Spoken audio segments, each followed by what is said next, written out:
என் பேர் மோகனாங்க சார். நாங்கள் இலங்கை தமிழர்கள். எங்களுக்கு வந்து 217 குடும்பம். அதில் எல்லாரையும் வெளியில் போக சொல்லி 2 வருஷம் ஆயிடுச்சுங்க சார்.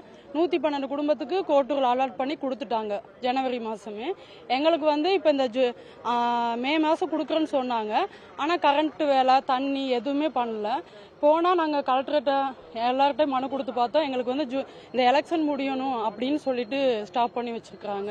ஸ்கூல் பிள்ளைங்களுக்கு வந்து ஜூன் மாதம் ஸ்கூல் தொடங்கிடுவாங்க. அப்படி இருக்கும்போது எங்களுக்கு இப்போ கொடுத்தாதான் நாங்கள் அந்த வீட்டுக்கு போய் எல்லாம் பண்ணி ஸ்கூல் அட்மிஷன் போட முடியும். அந்த எதுவுமே பண்ணாமல் இருக்காங்க. எந்த ரெஸ்பான்ஸும் அது இறங்கி எங்களுக்கு கொடுக்குறாங்களே இல்லை. எங்களுக்கு இது மட்டும் கொஞ்சம் பண்ணி தர சொல்லுங்க சார்.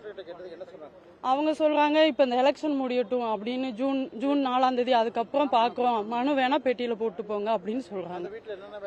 இன்னும் வயரிங் வேலை பாக்கலங்க சார்.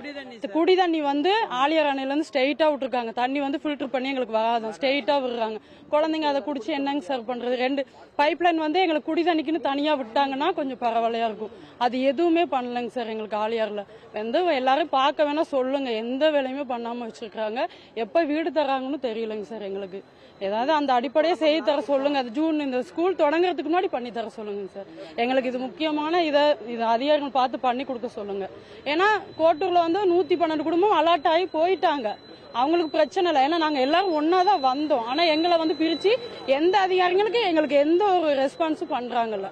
எங்களுக்கு மெயினா அதை பண்ணி தர சொல்லுங்க சார்.